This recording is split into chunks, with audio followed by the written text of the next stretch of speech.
first U.S. spot XRP ETF could go live on Thursday. A successful ETF launch could expand XRP's liquidity base and potentially trigger inflows from registered investment advisors who may have avoided direct crypto exposure beyond Bitcoin.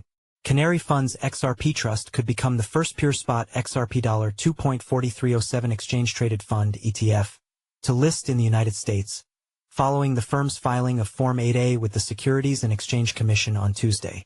The filing, according to Bloomberg's ETF analyst Eric Balchunas, signals the fund's readiness for trading and represents the final procedural step before activation. A successful ETF launch could expand XRP's liquidity base and potentially trigger inflows from registered investment advisors who previously avoided direct crypto exposure.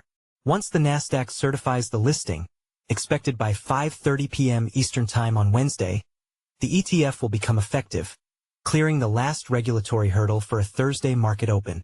The product will fall under the Securities Act of 1933, allowing for direct exposure to XRP rather than futures or hybrid structures. The approval would mark a milestone for Ripple's ecosystem and the broader crypto market, arriving nearly 2 years after spot Bitcoin ETFs debuted in January 2024.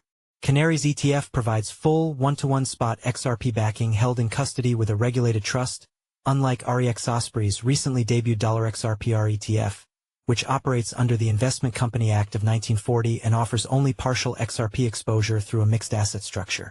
The partial exposure results in higher tracking costs and less favorable tax treatment.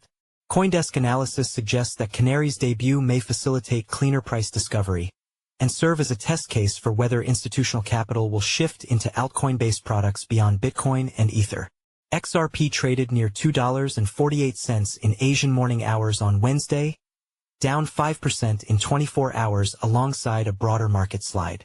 With spot Ether ETFs now live and Solana applications still pending, the XRP approval could cement a new phase of asset diversification in the U.S. crypto ETF landscape, one that extends beyond the big two networks, Bitcoin and Ethereum, into networks with defined payment and settlement use cases.